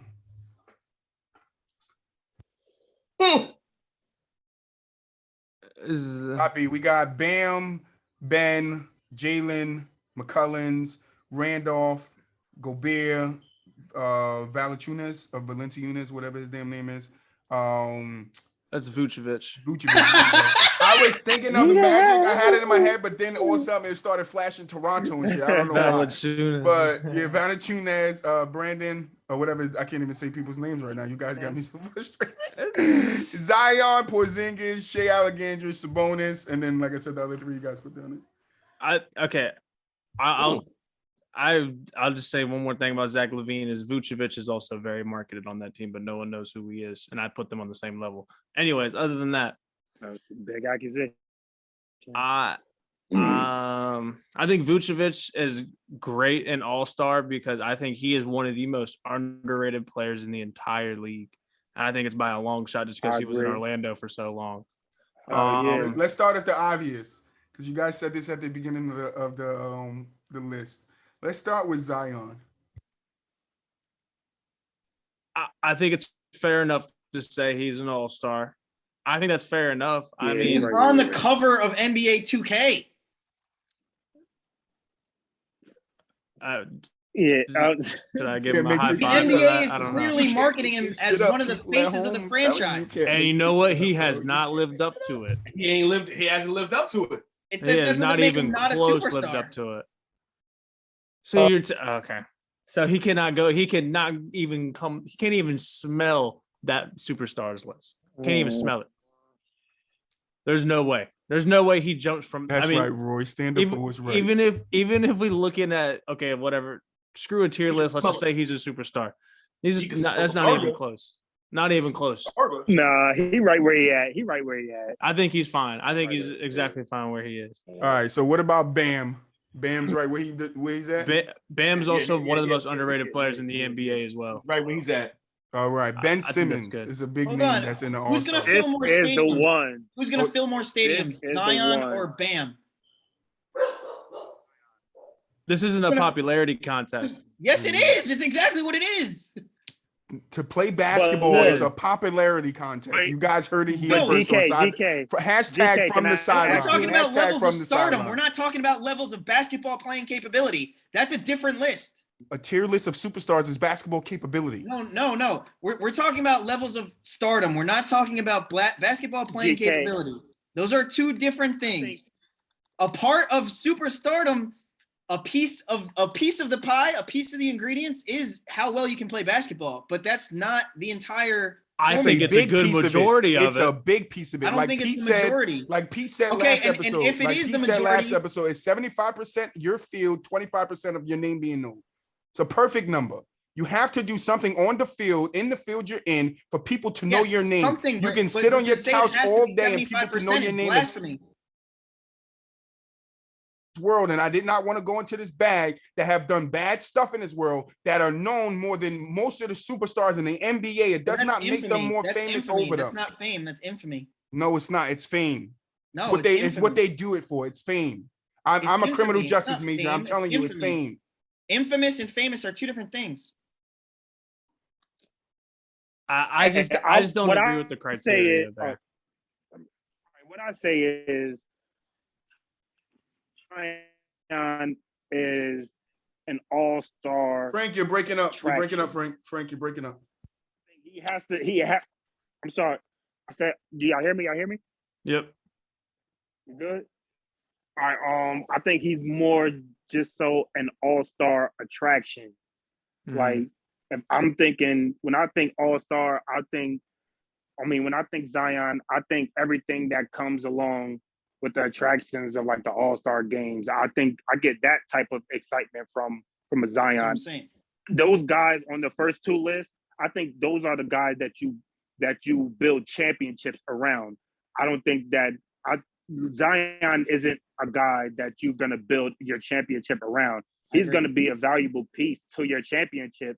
I don't think that. I think they're gonna continue to try to build around him to try to bring in another legit number one option, because nothing Zion's done to prove that he's a legit number one option outside of just being an attraction, an all-star type of an attraction. That's why I think that he's fine in the all-star category, because right now he's just an all-star attraction. Once he starts getting on the court and then his attraction translate to wins and better play for his team, then I think we could start to consider him as a star or a number one option or maybe even a superstar. He might have that star attraction, but at the end of the day, it's just really all-star attraction. But that's why I think that he's finding the right spot. Like right now, he's just an all-star attraction. I think we could move down Kristaps Porzingis. I think there's an argument to be made there. I don't really Big find boy, Kristaps. Go ahead. Let me ask you real quick, because I'm stuck on Ben Simmons. Are we being a prisoner of the moment, putting Ben Simmons as an all-star? Is Ben Simmons not the number one or two best defenders in the league by far? Maybe even two-way players without one of the most legit two-way players without being able to shoot the ball in the league right now. I get what you're saying. He was one of the ones I was kind of looking at too. I think all-star is like a fair enough place to put him, but I do agree with what you're saying though. I do think that he is undervalued. I'm saying, is it because we're a prisoner of the moment? Yes, I think it is because we are prisoners of the moment. What's going on with him this season? Exactly, but I also do think though that even keeping that in mind that we're prisoners of the moment, I still think he falls under all-star category. He averages. I know it might not matter, but he averages 14 points in his career. Yeah. So far. But he also assists and steals and blocks. Yeah, no. But that's the only stat I know off the top of my head. I don't have his numbers in front of me. But just so you guys know, borderline star means borderline all-star, borderline star, borderline superstar. It doesn't matter where you guys want to put him, but that's what borderline star is. I didn't explain that to you guys before we started. I got you. So are we moving? Can Ben Simmons not be the next LeBron James? if he starts, I mean, and that's crazy because the man won't start to shoot a little bit. If he even starts to shoot a little bit, people just had him in the conversation as being the next LeBron James, with a guy that with his size and his ability to pass the ball and create for others and defend on the defensive end. I'm not sure. I'm not sure. I'm comfortable with him being an all-star, because I would just say I'm being a prisoner of the moment and what I saw in the playoffs and his last. So are you but thinking up about until moving then, him to star? I will absolutely consider him a. If you were to move Ben, him, but that's what I'm saying. That's why I want to hear your opinion. If you move Ben to star, Westbrook goes back to star. I go. What? Yes, if you move Ben Simmons to star, Westbrook is going right behind him back to star. Can I go? go ahead. Let me hear you, G. So I think Ben Simmons has everything that he needs. He has all the tools in terms of basketball to be as high as you want to put him. But because of what's happened, I don't think that any team, especially any big market team or the NBA itself, would ever push him into the public and make them like one of the featured players or faces of the NBA. I don't think any team or the NBA would ever do that. So I think that is really holding him back from being pushed up further into the tiers. All right, so we're not moving Ben Simmons. I think we should keep him there. I have to move him up. Yeah, I mean, yeah. All right, Porzingis. Somebody said move Porzingis down. Is Porzingis a borderline star? I think he's a borderline star. I think ever since he left the Knicks, he kind of disappeared. He kind of fell off the face of the earth. You know, we used to talk about him all the time when he was in New York. Then the injury happened, and ever since then, it's never been the same. It's never been the same. Agreed. I don't think he falls in that conversation. All right, 2 votes to move him down. GK Frank, what you guys got? Well, Dre, are you moving him down? Yep. Oh, okay. I need one more vote to move him down. I mean, GK might have to be the deciding vote. I'm like 50-50 on. I'm 50-50. I mean, I'm okay with moving him down, but I want to say this: like, if the Mavs win a championship like this year, next year, whenever, it's like within a reasonably short amount of time, it'll be because Porzingis was a big part of that. So, but I'm okay with moving him down. Well, you got to give me one, because then I can tie break it. And if I tie break it, he's staying where he at. I mean, I would just move him down, honestly. I mean, I think he get a bad. I mean, he playing with Luka, and Luka hold the ball a lot. And I don't know if y'all watched those Mavs games.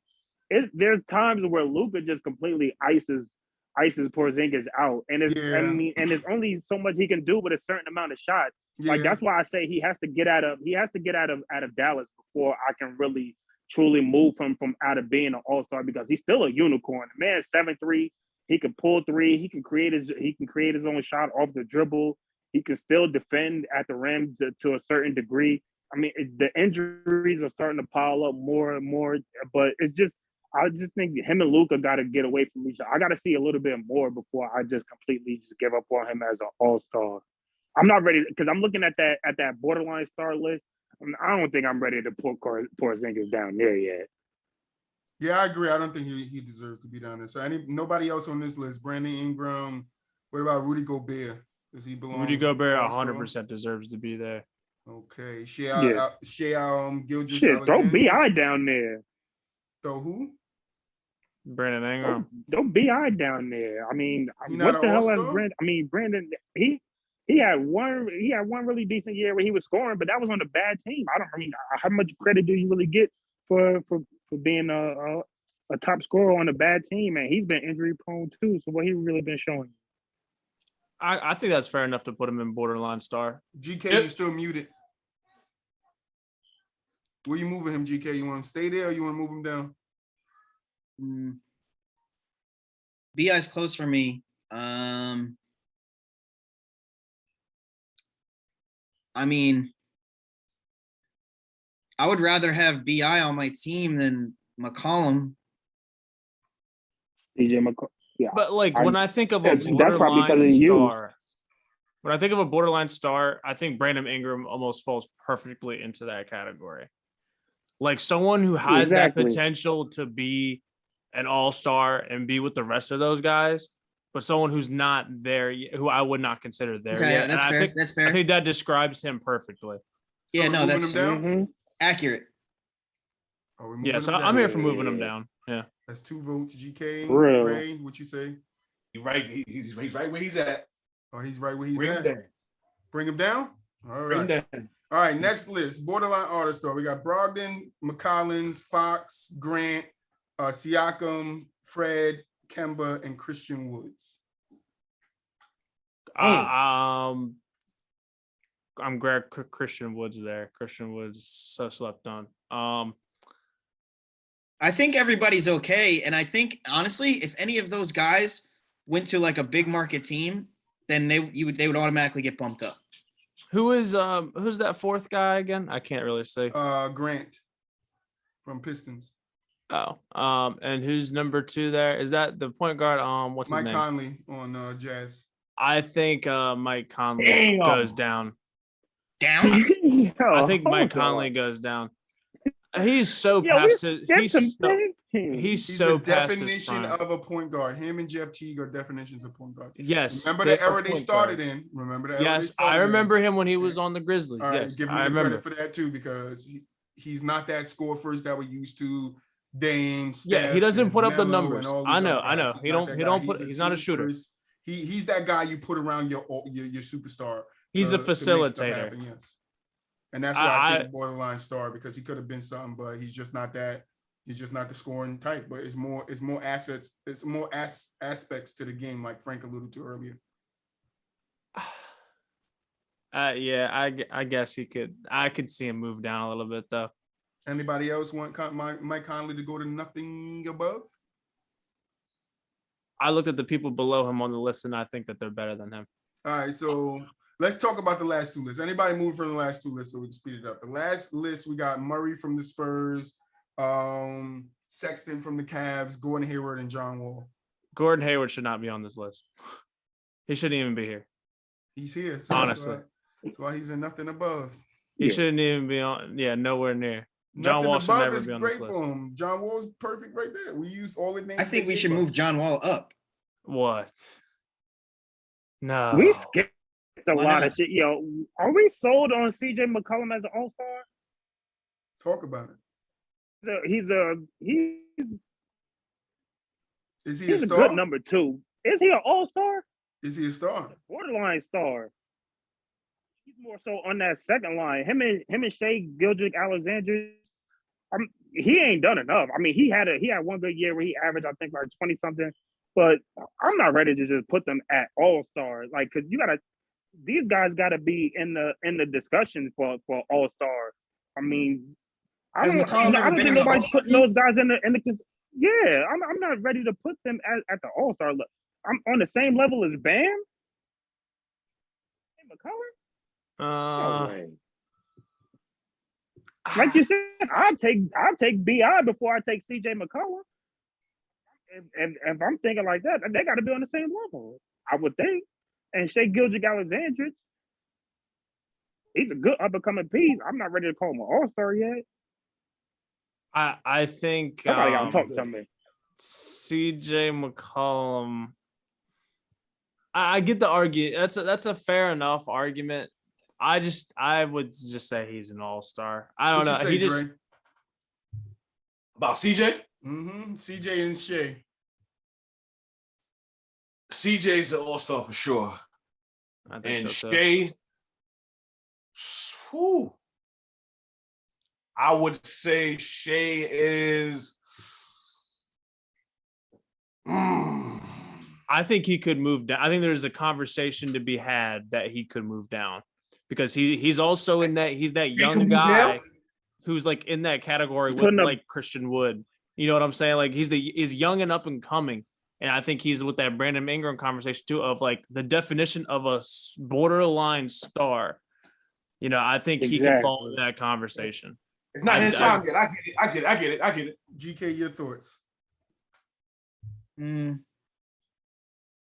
I'm okay with him being there, McCollum, just because I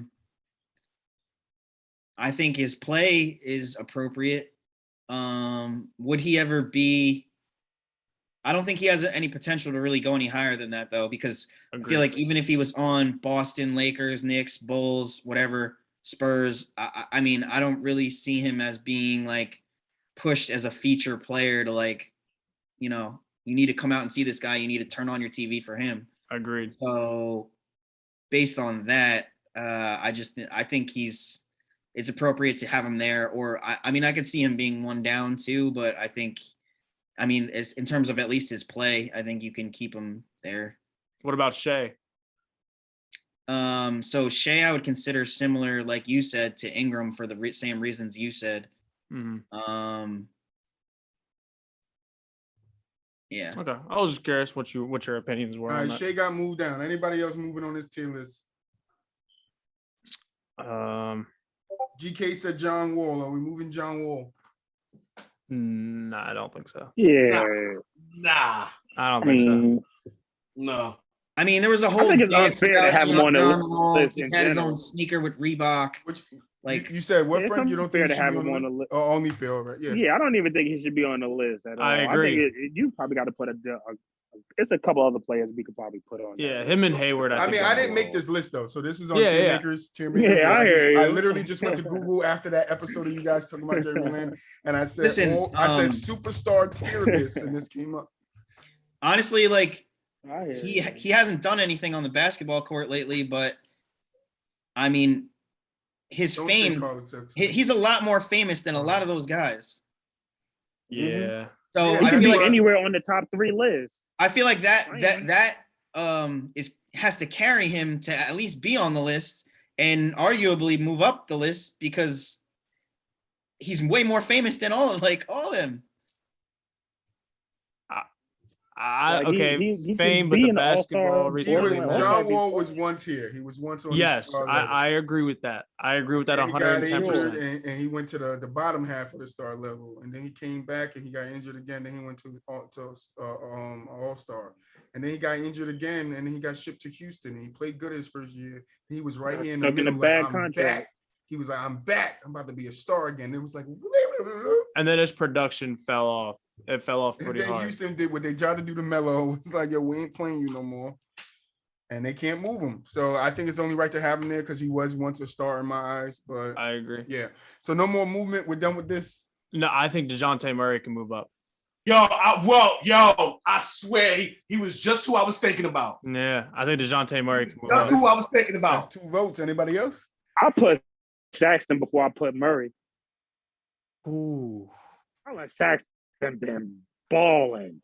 And if he stays like this, everybody been talking about him. I mean, he been all over ESPN, especially when they winning. I mean, look at the team wise.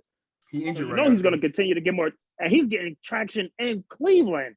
That gotta mean something. But they need something. Don't do that. Narratives. But it's still Cleveland with no Cleveland LeBron. Needs something. Cleveland without LeBron is just Cleveland. They got is Baker right now. Just like when the Grizzlies won that 17-point game, you know. So they ain't got nothing basically. Sexton's also not playing now, though. Sexton hasn't been playing for a minute. He's injured. I think he tore his ACL. Yeah, he's out for the year, I believe. Yeah. So I mean, no movement. We good. We're not moving up to DeJounte Murray? Yeah, fucking. No. Honestly, I think both. Look at the guys in borderline star. I've been disappointed. If you don't think Sexton and Murray are this, like, what's the difference between them and Sexton and Murray? What is the difference? I'm with you. I feel that. I think are they not the same? Like, what is the difference? I agree. No, I agree with you. I agree with you. I agree. So are we moving Sexton? That changed me. Both of them. Both. I could say you can move both of them if you want, or who? Definitely Murray though. Both Sexton and Murray. Is Murray not the same thing on the Spurs that Shea Gilgeous-Alexander is on the Thunder? Are they not the same? No, I agree. That's a great point. I agree with you 110%. Okay. You could also move Kemba down. Yeah, I would move Kemba down. I don't think Van Fleet is a borderline star. Van Fleet, I just think is a solid role player. I don't think he's going to be no more than that. I got a hard disagree with you there. I move down. I move Van Fleet down. I move Kemba down. I move Kemba down. So can we all agree on Kemba going down? Yeah, that's disrespect. It hurt putting Kemba down. It does hurt. It does hurt, but I think it's time to face facts. I think it's time to face facts. Last night. So yeah, move him down. Move him down? Yeah, put Kemba down, man. So Kemba is now nothing above. Goddamn, Kemba, you came a long way with us. At least we gave you some respect, my nigga. Kemba. And I would also say Mike Conley, but we already talked about that. But that's okay.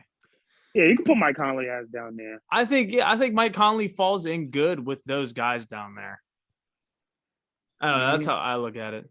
Anybody else moving Mike Conley down? Another solid role player. You said move him down, GK? Yeah, y'all can move him down. All right. I think that's pretty good there. That's a nice little adjustment. I like that. I have some quarrels with the superstar, but other than that, though, that's. So here you guys go at home. The two people that we want to hear to do this are here to do it. And this is what they came up with, okay? Great job, guys. That's the tier list.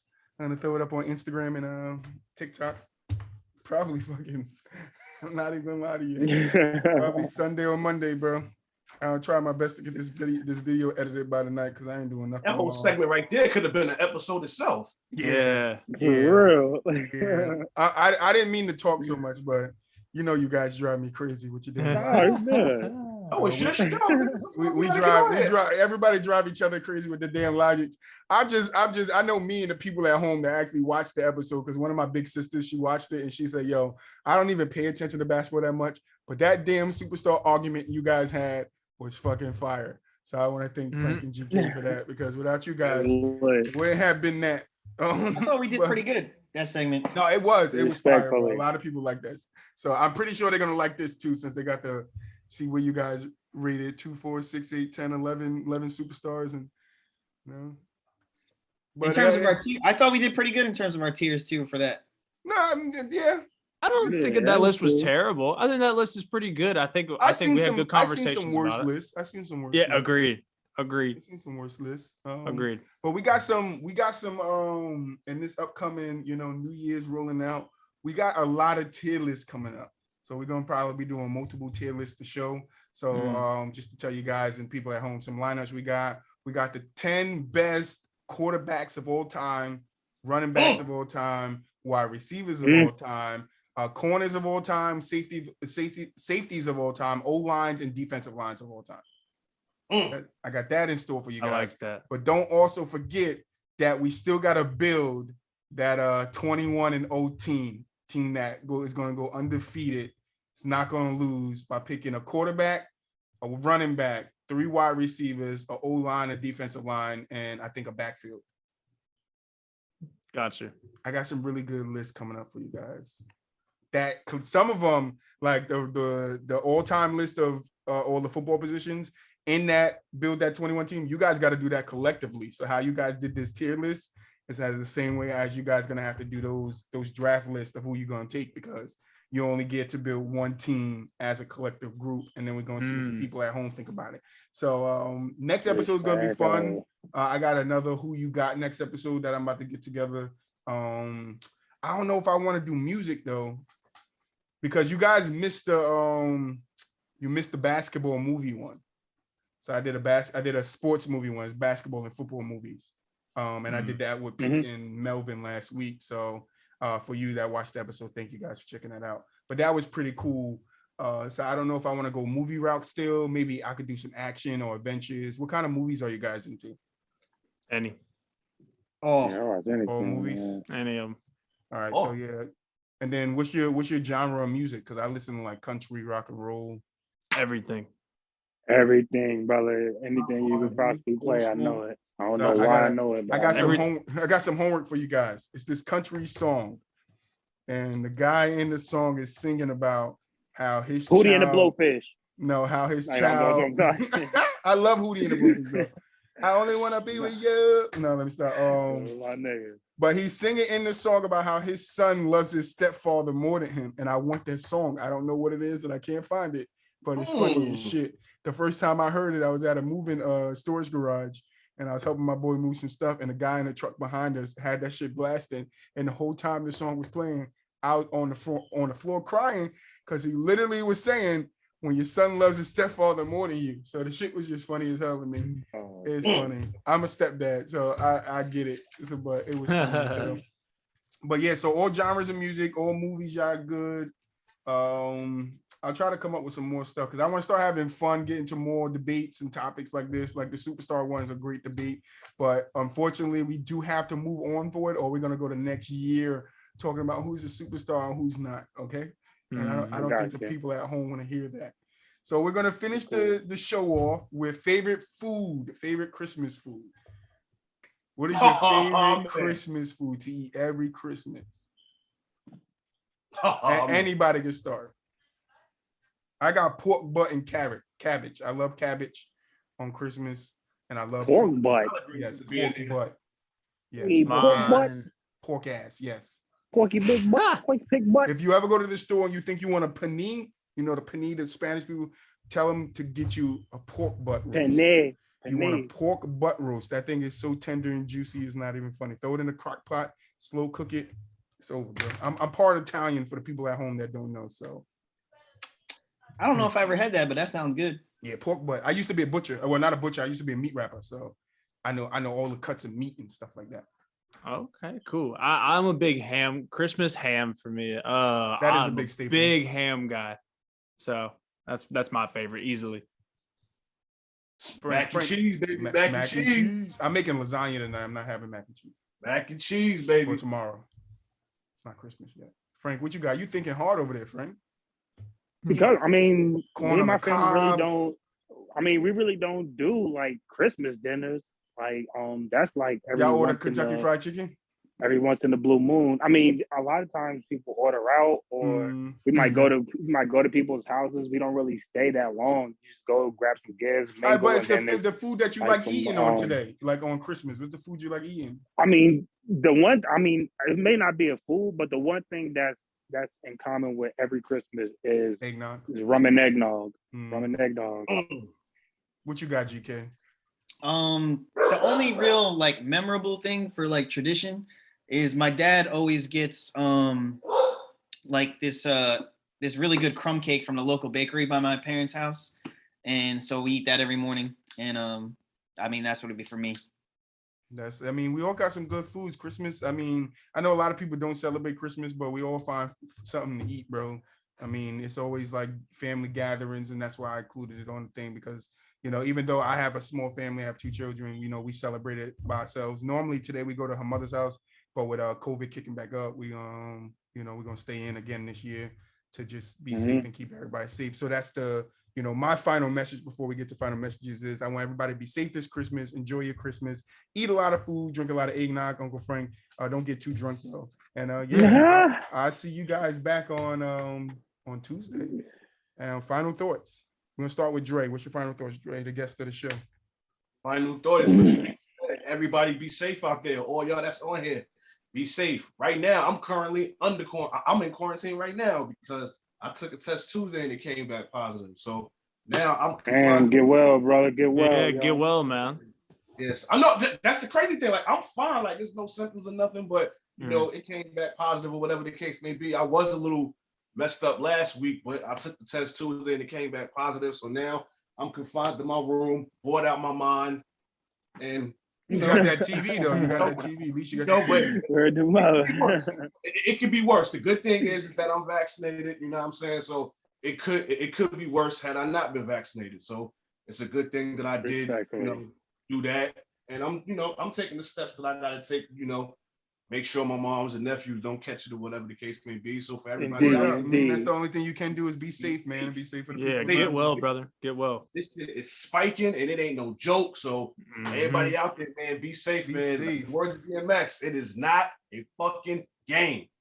Frank, final words. Let's all pray for this this Jay-Z, Lil Wayne versus. Hopefully that comes to fruition. Or Oh, Jay-Z my Lord. Nas type. We can get us maybe a So Jay-Z Nas, Jay-Z Jay-Z and Drake. So Lil Wayne. hopefully just Jay-Z on the verses. Hopefully we can get that into fruition. Like I say, man, you guys enjoy your New Year's, man. All you guys be safe, man. Eat a lot of food, get fat, get drunk, have fun, be safe, man. GK. Yeah, just everybody be safe, man. Use Uber. We got Uber now. Nobody drink and drive. It's not worth it. And That's a good point. You know, Drinking and driving. I know December is the most depressing, hardest month to get through for anybody struggling with mental health. So I mean, it's almost over, and you know, you made it, and you know, 1 year can change your whole entire life.